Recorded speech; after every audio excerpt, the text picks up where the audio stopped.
Hello and welcome to Prince civil services YouTube channel.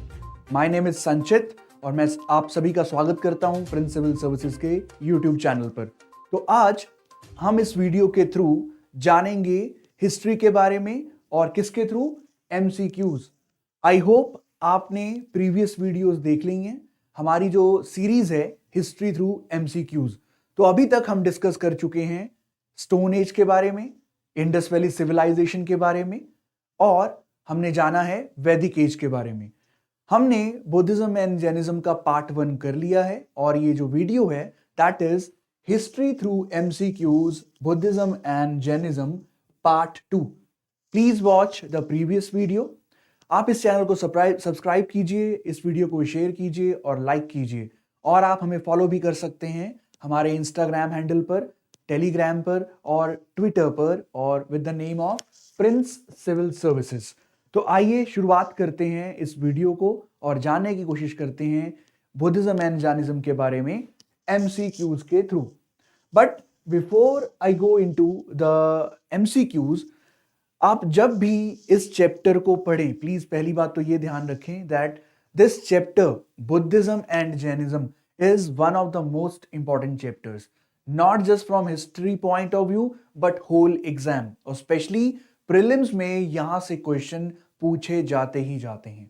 तो जब भी आप इस चैप्टर को पढ़ें या अगर आपने इस चैप्टर को पढ़ लिया है तो आपको इन टॉपिक्स पे ध्यान देने की जरूरत है, जैसे कि rise of Jainism and Buddhism. इनका रीजन क्या था, life of Vardhaman Mahavir and Mahatma Buddha. सबसे ज्यादा फैक्चुअल क्वेश्चन आपको इस सब टॉपिक से मिल जाएंगे।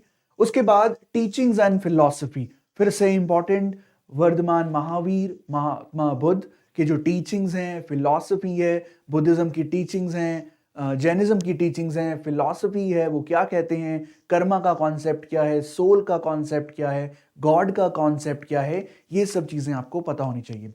फिर उसके बाद अगेन फैक्चुअल लिटरेचर, जितनी भी बुक्स हैं, जितनी भी टेक्स्ट हैं जैनिज्म और बुद्धिज्म के रिगार्डिंग, वो कैनोनिकल और नॉन कैनोनिकल, बिल्कुल फाउंडेशनल, और देन उसके बाद उसकी कमेंट्री और फर्दर डिस्कशंस।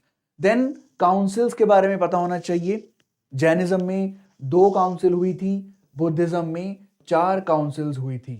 देन फिर आपको पता होना चाहिए सेक्ट्स के रिगार्डिंग।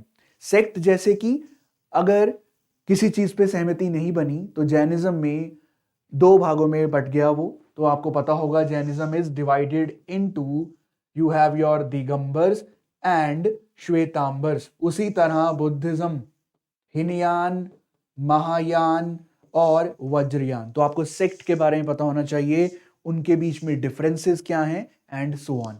फिर आपको पता होना चाहिए what were the reason for the rise, spread and the popularity of Buddhism, decline of Buddhism, contribution of Jainism and Buddhism in the field of art and architecture, literature and society। तो ये topic आपको minimum करने ही करने हैं, यहां से high probability है कि क्वेश्चंस पूछे जाएंगे। आई होप ये क्लियर है आपको। तो आइए स्टार्ट करते हैं हम एमसीक्यूज सॉल्व करना और जानने की कोशिश करेंगे बुद्धिज्म एंड जैनिज्म के बारे में। तो question number 1, some Buddhist rock cut caves are called chaityas while the others are called vihar. What is the difference between the two? तो आपका there is Buddhist का आर्किटेक्चर, बिल्डिंग्स हैं, तो there are 2 terms। हमेशा ध्यान रखना है, terminology is very important. हमेशा टर्मिनोलॉजी से क्वेश्चन आएंगे ही आएंगे। टर्मिनोलॉजी आपको याद करना है, टर्मिनोलॉजी। तो उसी तरह 2 टर्म्स हैं, चैत्यास एंड विहार। तो क्वेश्चन पूछ रहा है कि बुद्धिस्ट रॉक कट केव्स, जो रॉक को काट के केव्स बनाई जाती थी, उनके रिगार्डिंग चैत्या और विहार क्या है और उनके बीच में अंतर क्या है। तो आपकी स्टेटमेंट्स हैं, number 1, Vihar is place of worship while chaitya is dwelling place. Dwelling place जहां पे बोल लीजिए आप रेजिडेंशियल प्लेस, जहां पे रहते थे। Chaitya is the place of worship while Vihar is the dwelling place of the monks। Chaitya is the stoop at the far end of the cave, while Vihar is the hall axial to it.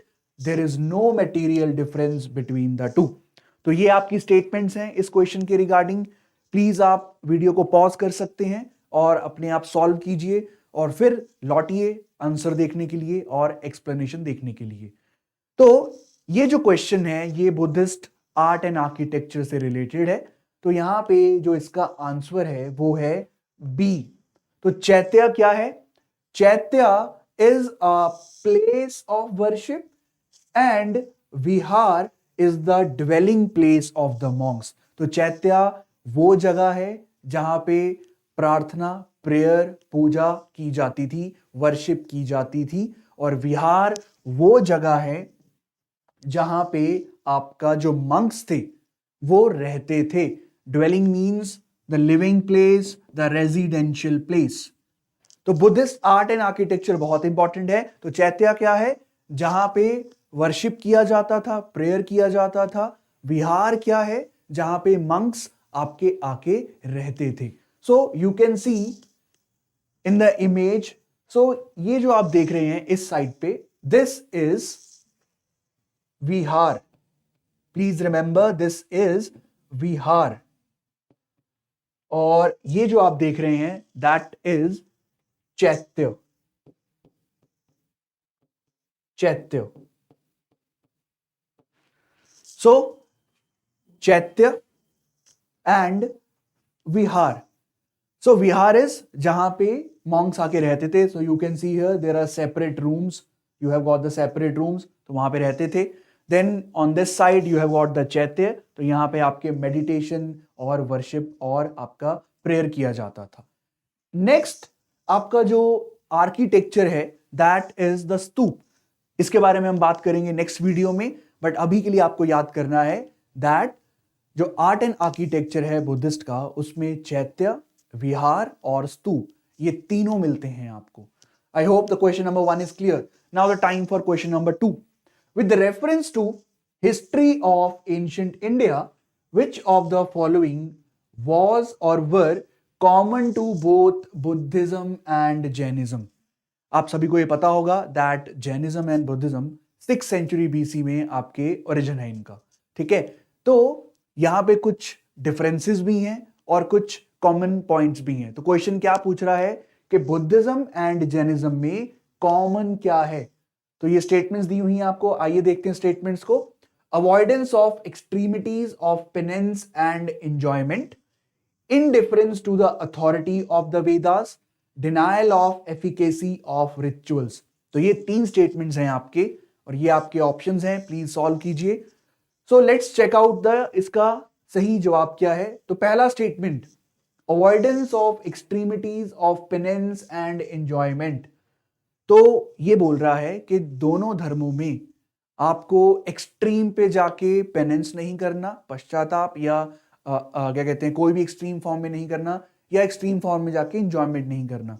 तो यहां पे मैं आपको बता दूं that this is wrong. क्यों wrong है ये? बिकॉज जो आपका जैनिज्म है उसमें देर आर एक्सट्रीमिटीज. वहां पे एक्सट्रीम फॉर्म ऑफ पेनेंस है. लेकिन जो बुद्धा का मार्ग है आप सबको पता भी होगा, it is the middle path. It is the middle path. तो वहां पे there is avoidance of extremities of penance and enjoyment. आपको बीच का रास्ता जाना है, ना तो एक्सट्रीम पेनेंस ना एक्सट्रीम एंजॉयमेंट. बट आपका जैनिज्म में there is extremity of the penance. तो यहां पे 1 is not the right statement. ये कॉमन नहीं है. दूसरी स्टेटमेंट जाके देखते हैं. In difference to the authority of the Vedas. तो yes, this statement is right. ये स्टेटमेंट राइट है. क्यों राइट है? क्योंकि दोनों बुद्धिज्म एंड जैनिज्म उन्होंने अथॉरिटी ऑफ वेदास को नहीं माना. They are known as heterodox sect. Heterodox sect. तो हेटेरोडॉक्स सेक्ट वो सेक्ट होते हैं जो वेदास की अथॉरिटी को नहीं मानते. तो यहां पे आपको ये स्टेटमेंट ठीक है क्योंकि both Jainism and Buddhism heterodox sect हैं. हेटेरोडॉक्स सेक्ट का मतलब क्या है कि आप वेदास की अथॉरिटी को नहीं मानते हैं। तो 2 is right. Third, denial of efficacy of rituals, ये भी सही है क्योंकि बुद्धिज्म और जैनिज्म में आपका रिचुअल्स पे स्ट्रेस नहीं दिया जाता, वहां पे meditation, prayer and so on. तो रिचुअल्स की बात नहीं की गई है दोनों बुद्धिज्म और जैनिज्म के अंदर। तो यहां पे 2 and 3 are the common points, ये कॉमन पॉइंट्स हैं जैनिज्म और बुद्धिज्म में। तो the right answer is B, 2 and 3 only. Okay, so you should know, आप सभी को पता होना चाहिए कि बुद्धिज्म एंड जैनिज्म में कॉमन क्या है और बुद्धिज्म एंड जैनिज्म में डिफरेंसेस क्या हैं। Okay, so time for the next question. With reference to ancient Jainism, which of the following statement is correct? तो क्वेश्चन पूछ रहा है कि एंशियंट जैनिज्म के रिगार्डिंग आपके जो स्टेटमेंट्स हैं उनमें से सही कौन सा है। ओके, तो let's see the one statement. Jainism spread in South India under the leadership of Sthalbahu. The Jains who remained under the leadership of Bhadrabahu were called Shvetambars after the council held at Patliputra. Third statement, Jainism enjoyed the patronage of Kaling king Kharvel in the 1st century. In the initial stages of Jainism, the Jains worshipped images unlike Buddhist. तो ये आपकी 4 statement है और चारों बहुत ही important हैं। But question क्या पूछ रहा है कि इन चारों में से करेक्ट कौन सा है, सही कौन सा है। तो आइए एक एक करके हम एक एक स्टेटमेंट को देखते हैं और वो गलत है सही है देखते हैं। तो आइए पहली statement, Jainism spread in South India under the leadership of Sthulbahu. This is wrong statement. आप सभी को पता होगा कि सेक्ट हैं जैनिज्म में आपके दिगंबर्स एंड श्वेतांबर्स। तो हुआ क्या था, एक बार मगध में बहुत ही भयंकर फेमीन आया, तो कुछ मॉन्क्स आपका साउथ इंडिया चले गए, लेकिन वो किसके अंडर गए थे, वो भद्रबाहु के अंडर गए थे। तो कुछ मॉन्क्स साउथ इंडिया चले गए ताकि वो सरवाइव कर सकें, लेकिन कुछ मॉन्क्स आपके नॉर्थ में ही मगध में ही रह गए और किसके अंडर रहे थे, स्थूलबाहु। तो यहां पे क्वेश्चन क्या बोल रहा है, Jainism spread in South India under the leadership of Sthulbahu. ये गलत है क्योंकि जो साउथ इंडिया में जैन मॉन्क गए थे वो अंडर भद्रबाहु गए थे। तो यहां पे आपका स्टेटमेंट नंबर 1 गलत है। और क्वेश्चन क्या पूछ रहा है, सही कौन सा स्टेटमेंट है। Now the second statement, the Jain who remained under the leadership of Bhadrabahu were called Shwetambars after the council held at Pataliputra. तो ये ऑटोमेटिक गलत हो गया। तो मैंने वही बताया कि जो नॉर्थ इंडिया में रहे थे वो स्थूलबाहु की लीडरशिप में रहे थे, ना कि भद्रबाहु। तो यहां पे दोनों स्टेटमेंट गलत हैं। और ये भी बता दूं फिर से दैट जो 2 सेक्ट हैं कौन कौन से, श्वेतांबर, प्लीज ध्यान से पढ़ना है आपको सेक्ट के रिगार्डिंग, श्वेतांबर एंड दिगंबर्स। तो जो नॉर्थ इंडिया में ही रहे, मगध में ही रहे, उनको श्वेतांबर बोला जाता है। और जो साउथ इंडिया चले गए, ये लौट के वापस आए थे, बट जो साउथ इंडिया चले गए उनको दिगंबर बोला जाता है। यहां पे इनका जो लीडर का नाम है वो है स्थूलबाहु और दिगंबर के जो लीडर का नाम है वो भद्रबाहु है। Shvetambara they are also known as white clad, ये व्हाइट कपड़े पहन के रहते हैं। और जबकि दिगंबर हैं they are known as sky clad, ये नेकेड रहते हैं। तो 2 स्टेटमेंट्स हमने देखा दिगंबर श्वेतांबर के रिगार्डिंग और दोनों गलत मेंशन किए गए हैं। अब स्टेटमेंट नंबर 3 देखते हैं, Jainism enjoyed the patronage of Kalinga king Kharavela in the 1st century. तो ये स्टेटमेंट बिल्कुल ठीक है कि जैनिज्म को सपोर्ट मिला था कालिंग, यानी कि उड़ीसा के एक राजा का नाम है खारवेल, तो वहां से उनको सपोर्ट मिला था 1st सेंचुरी में। तो राइट स्टेटमेंट इज दिस। तो आंसर तो हमें पता लग गया है, सी है इसका। लेकिन let's look at the 4th statement. In the initial stages, अपने शुरुआती दिनों में, in the initial stages of Jainism the Jain worshipped images unlike Buddhist. तो ये स्टेटमेंट सही है गलत है? ये गलत है, क्योंकि अपने इनिशियल स्टेजेस में जो जैनिज्म में था, तो जैनिज्म में इमेजेस या आइडल वर्शिप नहीं था, ये बाद में जाके आता है।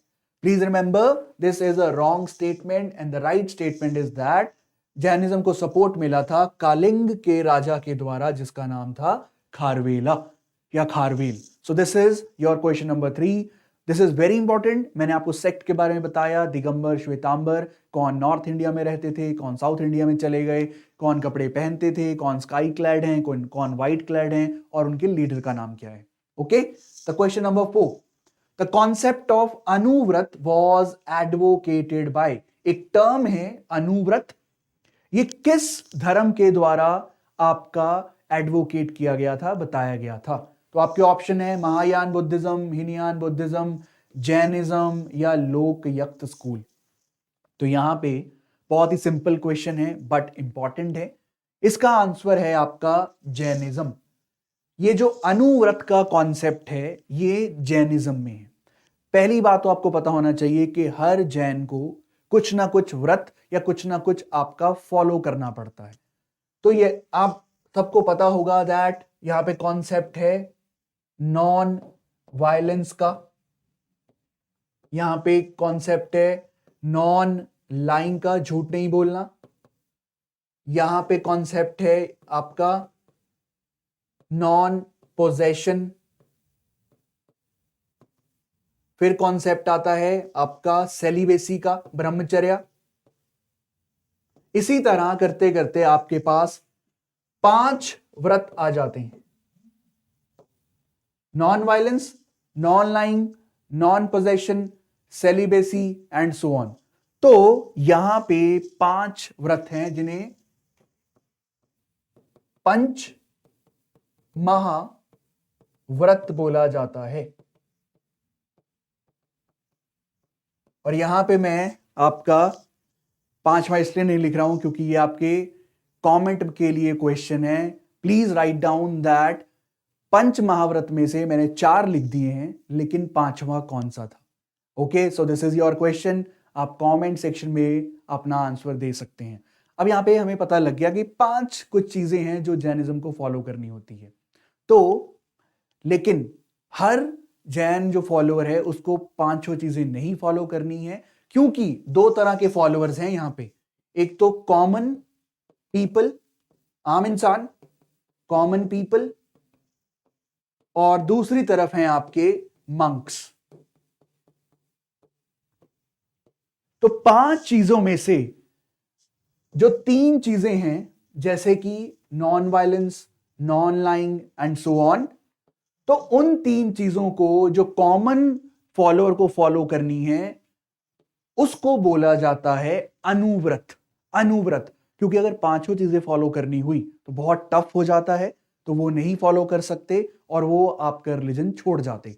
तो जैनिज्म में ये कॉन्सेप्ट दे दिया गया कि जो कॉमन पीपल हैं, जिन्होंने सब कुछ, जो भी जिंदगी आपका कॉमन तरीके से अपनी मंक्स नहीं बने हैं, तो उनको अगर फॉलो करना है तो वो 3 चीजें फॉलो कर सकते हैं, और उन 3 चीजों के लिए उस व्रत को अनुव्रत का नाम दे दिया गया। तो दूसरी तरफ आपका पंच महाव्रत का कॉन्सेप्ट है, जो कि 5 चीजें हैं जो आपको फॉलो करनी है, लेकिन वो सिर्फ मंक्स के लिए है कि मंक्स को ही ये फॉलो करना है। तो यहां पे पंच महाव्रत का कॉन्सेप्ट और अनुव्रत का कॉन्सेप्ट ये आपका जैनिज्म से रिलेटेड है। ओके, देयर इज बुद्धिज्म में अदर कॉन्सेप्ट हैं, बट जैनिज्म में है आपका कॉन्सेप्ट अनुव्रत का और पंच महाव्रत का।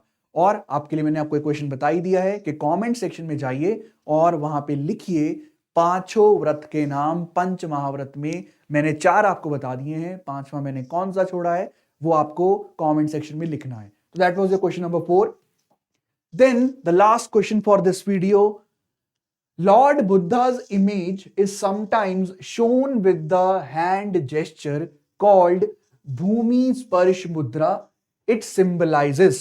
तो क्वेश्चन पूछ रहा है मुद्रा के बारे में, जिस तरह से जो आपके बुद्ध हैं, महात्मा बुद्ध हैं, उनकी मूर्तियों में उनके जो जेस्चर्स हैं, हाथ की पोजीशन क्या सिंबलाइज कर रहा है? तो मुद्रा उसको बोला जाता है कि किस तरह से उनके हाथ हैं, कहाँ रखा हुआ है, लैप में है या चेस्ट पे है या कहीं और है, तो उसका मीनिंग क्या है, क्योंकि हर मुद्रा एक अलग मीनिंग आपका सिंबलाइज करती है। तो यहाँ पे एक मुद्रा के बारे में पूछा गया है, भूमि स्पर्श मुद्रा, इसका क्या सिंबलाइजेज है? तो there is statement, Buddha's calling of the earth to watch over Mara and to prevent Mara from disturbing his meditation. Buddha's calling of the earth to witness his purity and chastity despite the temptations of Mara. Buddha's reminder to his followers that they all arise from the earth and finally dissolve into earth. And both the statements A and B. तो यहाँ पे 4 statement दी गई हैं और आपसे पूछ रहा है कि भूमि स्पर्श मुद्रा क्या है। तो मैं आपको सीधा आंसर बताऊंगा ताकि आप सिर्फ आंसर ही याद रखें कि भूमि स्पर्श मुद्रा का मतलब है, जब बुद्धा को निर्वाण की प्राप्ति होने वाली थी तो उससे ठीक पहले उन्होंने वो एक मुद्रा में बैठे, उन्होंने भूमि यानी कि अर्थ को स्पर्श किया, टच किया। और वो क्यों किया था? वो जो अर्थ की देवी है उसको बुला रहे थे कि आओ आप साक्षी बने, विटनेस बने, किस चीज के प्योरिटी एंड चेस्टिटी। और उस समय मारा एक डेविल आपका भंग करने की कोशिश कर रहा था उनकी मेडिटेशन को। तो बुद्धा's calling of the earth to witness his purity and chastity despite the temptations of Mara। और ये आप देख सकते हैं स्क्रीन में, ये होती है भूमि स्पर्श मुद्रा। So you can see here that this hand, the right hand touches the earth and the left hand is placed in the lap. And this position, this मुद्रा को आप बोलते हैं भूमि स्पर्श मुद्रा। क्यों? नाम से पता लग जाएगा अब तो आपको, भूमि यानी कि अर्थ, स्पर्श मतलब टच करना उसको, तो भूमि स्पर्श मुद्रा। और ये सिग्निफाई क्या करती है कि जब महात्मा बुद्ध को एनलाइटनमेंट की प्राप्ति होने ही वाली थी तो उन्होंने अर्थ की देवी को बुलाया कि आप साक्षी बनिए मेरे इस एनलाइटनमेंट का। सो ये है आपका भूमि स्पर्श मुद्रा। तो आई होप आपको काफी जानकारी मिली होगी बुद्धिज्म एंड जैनिज्म के बारे में, और क्या पढ़ना है बुद्धिज्म एंड जैनिज्म में तो आपको पता लग गया होगा। तो ये था आपका पार्ट 2 बुद्धिज्म एंड जैनिज्म का।